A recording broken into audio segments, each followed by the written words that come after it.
সকলকে শুভ নবরাত্রি, শারদীয়ার প্রীতি শুভেচ্ছা অভিনন্দন। সবাই কেমন আছো? আমার ব্লগ চ্যানেলে সবাইকে স্বাগতম জানাচ্ছি। আজ থেকে আমি আমার ব্লগটাকে স্টার্ট করলাম।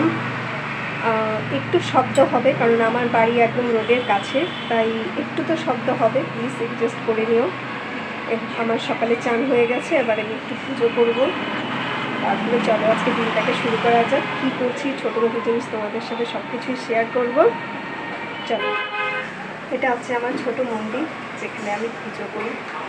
সকালের আমার পুজো হয়ে গেছে, ছোট্ট মন্দির আমার। দেখুন কেমন লাগলো।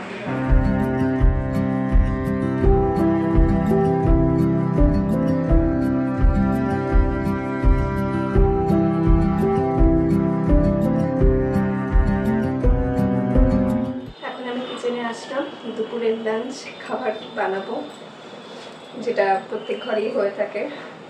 চলো দেখি কি করি আজকে।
ফাইনালি আমার রান্না কমপ্লিট হয়ে গেছে।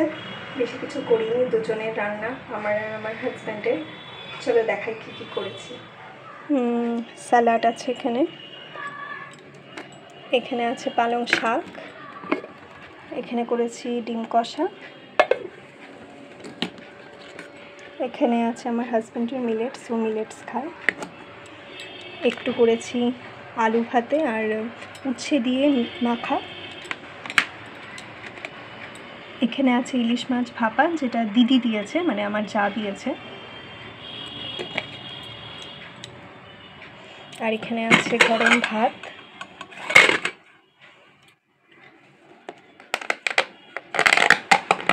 আর এখানে আছে একটু পনির তরকারি। এই হলো আজকে আমাদের মেনু, মানে রান্না। চলো এবার তাড়াতাড়ি খেয়ে নেওয়া আছে। 6টা বাজতে 10 মিনিট বাকি, সন্ধ্যা হয়ে গেছে, প্রায় সন্ধ্যা নেমেই এসেছে। এখন এই সন্ধ্যার চাটা খাবো। চলুন দেখছি কী করা যায়। আমাদের ইভিনিংয়ের চা রেডি হয়ে গেছে, এখন আমরা চা খাবো। চা খেয়ে তারপর তোমাদের সাথে কিছু গল্প করার আছে। চাটা খেয়ে চলে আসলাম, বলেছিলাম তোমাদের সাথে কিছু গল্প করব। অনেকেই হয়তো আমার নাম বা আমি কোথায় থাকি তোমরা কিছু জানো না। আমার নাম জয়তী মোদক, আমি কলকাতায় থাকি, কলকাতার হাওড়া ডিস্ট্রিক্টে। তো দেখতে দেখতে পুজো চলে আসলো, সবার পুজোর কেনাকাটা হয়ে গেছে নিশ্চয়ই। সবাই খুব আনন্দ করবে, পুজোয় ঘুরবে। কে কোথায় ঘুরতে যাচ্ছ অবশ্যই, কার কী প্ল্যান একটু জানিও। সত্যি কথা বলতে গেলে আমি নতুন যেহেতু ব্লগ স্টার্ট করেছি, আর আমার দেখানোর তেমন কিছু তো নেই, কারণ আমার একদমই ছোট্ট একটা সংসার। সেই কারণে যেখানে আমার হাজব্যান্ড, আমি থাকি, আমার শাশুড়ি থাকে, বাড়ির অন্যান্য সদস্য থাকে, কিন্তু আমরা সবাই আলাদা খাই। তো আশা করি যে যতটুকু পারবো, যা পারবো দেখাবো, শেয়ার করবো। জীবনের ছোট ছোট অভিজ্ঞতা, জীবনের বেঁচে ওঠার লড়াই, সব কিছুই তোমাদের সাথে শেয়ার করব, কথা বলবো। তোমরা আমার পাশে থেকো, আমাকে ইন্সপায়ার করো, যেন আগামী দিনগুলো আমি যেন এগিয়ে যেতে পারি, এই আর কি।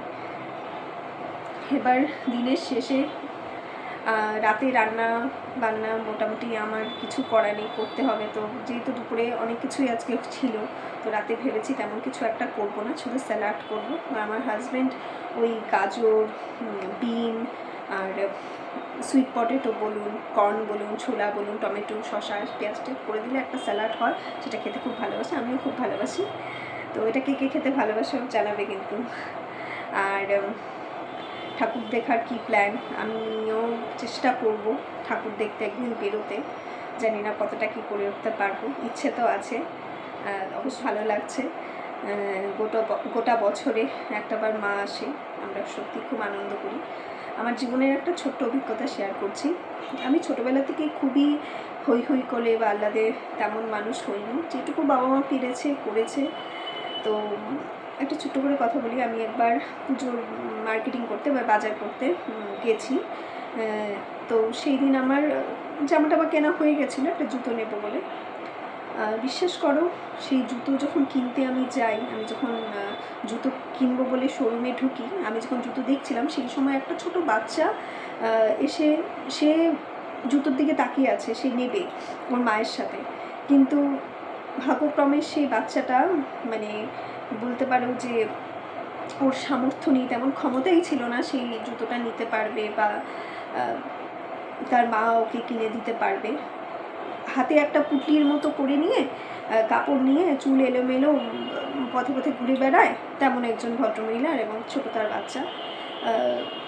মায়ের দু চোখ ভরে জল পড়ছে, আর বাচ্চাটা শুধু এমন করে দেখাচ্ছে যে এই জুতোটা, এই জুতোটা।